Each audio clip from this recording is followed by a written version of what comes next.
Assalamualaikum warahmatullahi wabarakatuh. Selamat datang kembali pada video pembelajaran program pendidikan kesetaraan paket C PKBM Gandhisena pada mata pelajaran ekonomi kelas 11.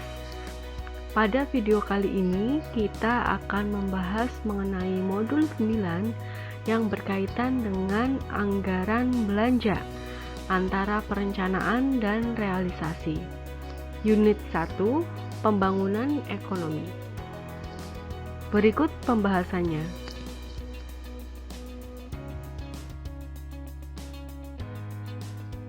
Unit 1, Pembangunan Ekonomi. Jika pada video sebelumnya kita telah membahas mengenai APBN atau Anggaran Pendapatan Belanja Negara, pada video kali ini kita akan membahas berkaitan dengan APBD atau Anggaran Pendapatan Belanja Daerah. Pengertian, tujuan, dan fungsi APBD. Pengertian APBD. Anggaran Pendapatan dan Belanja Daerah atau yang disingkat dengan APBD adalah suatu rencana kerja pemerintah daerah yang mencakup seluruh penerimaan dan belanja atau pengeluaran pemerintah daerah, baik provinsi ataupun kabupaten dalam rangka mencapai sasaran pembangunan dalam kurun waktu 1 tahun yang dinyatakan dalam satuan uang dan disetujui oleh DPRD. Tujuan APBD. Pada dasarnya fungsi dan tujuan penyusunan APBD sama dengan fungsi dan tujuan penyusunan APBN. Hanya dalam APBD ruang lingkupnya yang berbeda. APBN berskala nasional, sedangkan APBD terbatas pada wilayah daerah dan pelaksanaannya diserahkan kepada kepala daerah atau gubernur dan bupati atau wali kota, serta sesuai dengan kebijakan otonomi daerah. APBD disusun sebagai pedoman pendapatan dan belanja dalam melaksanakan kegiatan pemerintah daerah. Sehingga dengan adanya APBD, pemerintah daerah sudah memiliki gambaran yang jelas tentang apa saja yang akan diterima sebagai pendapatan dan pengeluaran apa saja yang harus dikeluarkan selama 1 tahun. Dengan adanya APBD sebagai pedoman, kesalahan, pemborosan, dan penyelewengan yang merugikan dapat dihindari.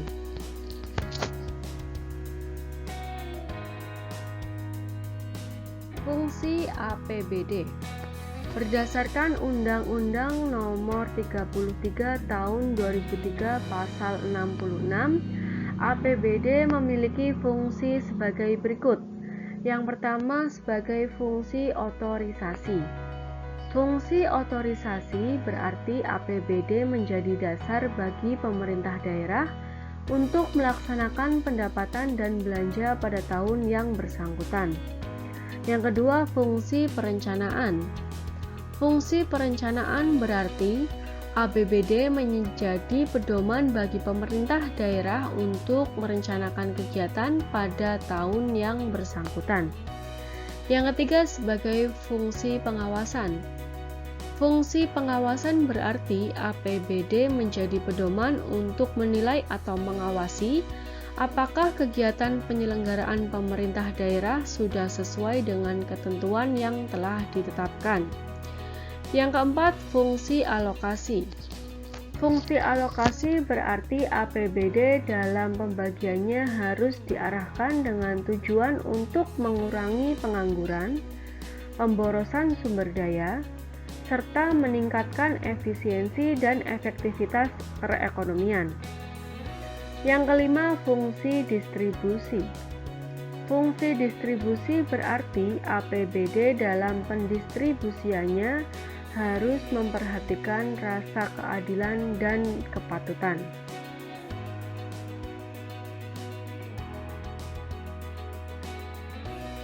Pembahasan selanjutnya mengenai komponen APBD. Komponen APBD terdiri dari yang pertama ada pendapatan, yang meliputi pendapatan asli daerah dari pajak dan non-pajak, dana perimbangan yaitu bagi hasil pajak dan non-pajak, dana alokasi umum atau yang disingkat dengan DAU, serta dana alokasi khusus yang biasa disingkat dengan DAK. Kemudian ada dana otonomi khusus, dana desa. Dan yang kedua, komponen dari APBD ada belanja daerah. Belanja daerah merupakan perkiraan beban pengeluaran daerah yang dialokasikan secara adil dan merata agar relatif dapat dinikmati oleh seluruh kelompok masyarakat tanpa diskriminasi, khususnya pemberian pelayanan umum. Belanja daerah terdiri dari yang pertama, belanja tak langsung, yang kedua, belanja langsung.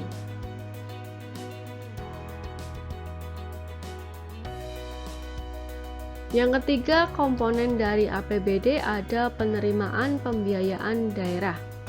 Sumber penerimaan daerah diperoleh dari yang pertama, pendapatan asli daerah, yaitu penerimaan-penerimaan yang diperoleh dari pungutan-pungutan daerah seperti pajak daerah, retribusi daerah, hasil pengolahan kekayaan daerah, keuntungan dari perusahaan-perusahaan milik daerah, dan lain-lain. Yang kedua, dana perimbangan adalah dana yang dialokasikan dalam APBN untuk daerah. Dana perimbangan meliputi dana bagi hasil, dana alokasi umum, dan alokasi khusus. Dana bagi hasil yaitu dana yang berasal dari APBN yang dialokasikan kepada daerah sebagai bagi hasil dari pengelolaan sumber daya alam di daerah oleh negara. Yang kedua, dana alokasi umum, yaitu dana yang berasal dari APBN yang dialokasikan kepada daerah dengan tujuan sebagai wujud dari pemerataan kemampuan keuangan antara daerah. Yang ketiga, ada dana alokasi khusus, yaitu dana yang bersumber dari APBN yang dialokasikan kepada daerah tertentu dengan tujuan untuk mendanai kegiatan khusus daerah yang disesuaikan dengan prioritas nasional. Dan sumber penerimaan daerah diperoleh dari pinjaman daerah. Kemudian yang keempat, ada penerimaan lain-lain yang sah.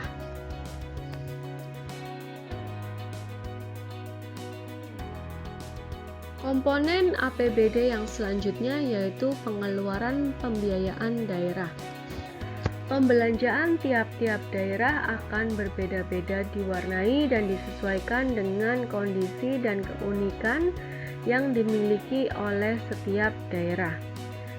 Jenis pembelanjaan daerah adalah sebagai berikut.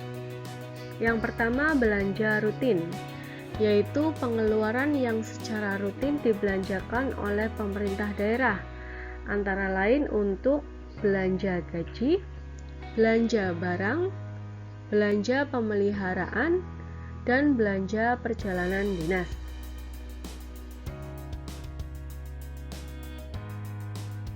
Yang kedua, belanja pembangunan, yaitu semua jenis pengeluaran untuk kegiatan pembangunan di daerah yang meliputi pelaksanaan proyek fisik dan non-fisik. Berikut ditampilkan tabel anggaran pendapatan dan belanja daerah tahun 2016 Kabupaten Nias Selatan. Jadi ada rincian mengenai pendapatan dan belanja. Pendapatan itu diantaranya pendapatan asli daerah, dana perimbangan yang meliputi bagi hasil pajak dan bagi hasil bukan pajak, dana alokasi umum, dana alokasi khusus. Kemudian di bagian pendapatan ada lain-lain pendapatan daerah yang sah. Dan jumlah pendapatan dari anggaran pendapatan dan belanja daerah tahun 2016 Kabupaten Nias Selatan adalah sebesar 1.108.222.960.000 Rp772.483. Kemudian untuk belanja atau pengeluaran meliputi belanja tak langsung, diantaranya belanja pegawai seperti gaji, tunjangan, TPG, dan tasmil. Kemudian ada belanja hibah dan belanja bantuan sosial. Kemudian ada belanja langsung. Total jumlah belanja anggaran pendapatan dan belanja daerah tahun 2016 Kabupaten Nias Selatan adalah sebesar 1.911.793.825.108 rupiah, yang meliputi surplus atau defisit sebesar 111.551.052.624,77 rupiah, dan jumlah pembiayaan sebesar 86.575.578.025,07 rupiah.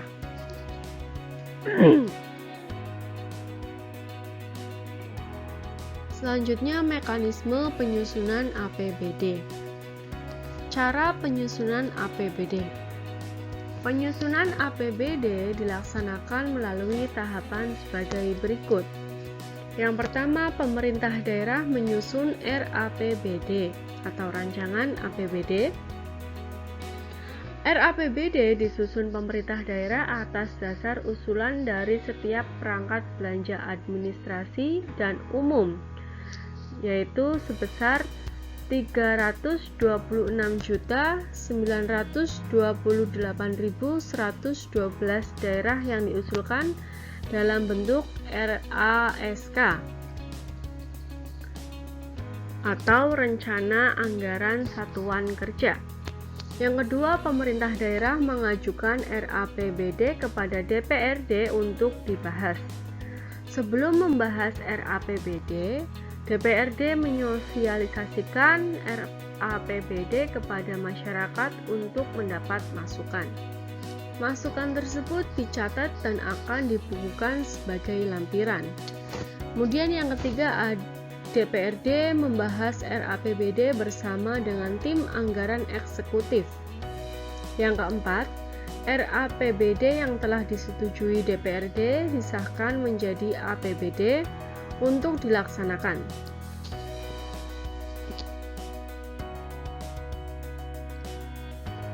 Yang kedua yaitu tahap pelaksanaan, pengawasan, dan pertanggungjawaban APBD. Pelaksanaan, pengawasan, dan pertanggungjawaban APBD dilaksanakan sebagai berikut. Yang pertama yaitu pelaksanaan APBD. Berdasarkan APBD yang sudah disahkan, Kepala Daerah menetapkan RASK atau Rencana Anggaran Satuan Kerja menjadi DASK, yaitu Daftar Anggaran Satuan Kerja. DASK yang memuat pendapatan dan belanja setiap perangkat daerah inilah yang akan digunakan sebagai dasar pelaksanaan semua pengguna anggaran. Tahap yang kedua yaitu pengawasan APBD.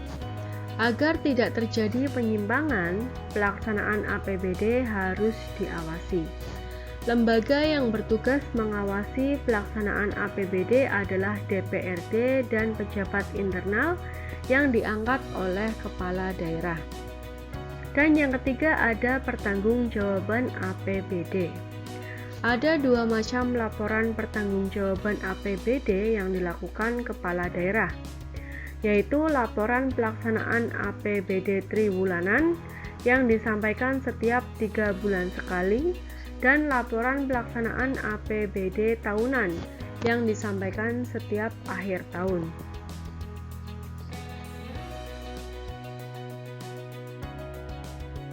Pembahasan selanjutnya mengenai pengaruh APBD terhadap pembangunan. APBD berpengaruh besar terhadap pembangunan. Misalnya, di era otonomi daerah, setiap pemerintah daerah di Indonesia pernah berlomba meningkatkan PAD atau pendapatan asli daerah dengan menciptakan atau menaikkan berbagai pungutan seperti pajak, retribusi, dan lain-lain yang berakibat terjadi high cost ekonomi atau ekonomi biaya tinggi. Ekonomi biaya tinggi sangat merugikan sektor perekonomian karena bisa menaikkan harga barang dan jasa. Kenaikan harga menjadikan barang dan jasa Indonesia tidak bisa bersaing dengan barang dan jasa dari luar negeri. Pengaruh lain APBD terhadap perekonomian adalah sebagai berikut. Yang pertama, memberikan pedoman bagi kegiatan pembangunan ekonomi di daerah. Dengan adanya APBD, pemerintah daerah memiliki pedoman yang jelas dalam melaksanakan pembangunan ekonomi, sehingga semua kegiatan dapat terarah dan perekonomian daerah diharapkan bisa meningkat. Pengaruh yang kedua yaitu alat perbaikan perekonomian. Jika daerah mengalami gejala ekonomi yang buruk, misalnya mengalami ekonomi biaya tinggi, APBD dapat digunakan sebagai alat untuk memperbaiki perekonomian. Caranya, pada penyusunan APBD tahun berikutnya, pemerintah daerah harus mengurangi atau bahkan menghapuskan beberapa pungutan yang memberatkan.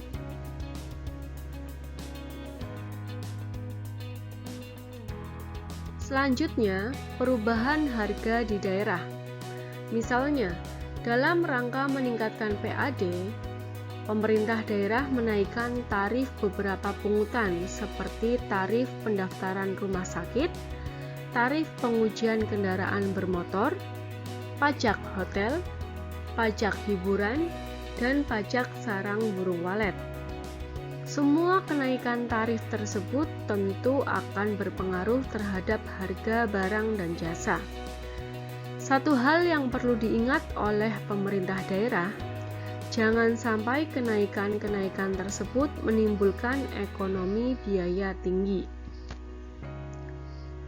Kemudian yang keempat ada tingkat produktivitas perusahaan.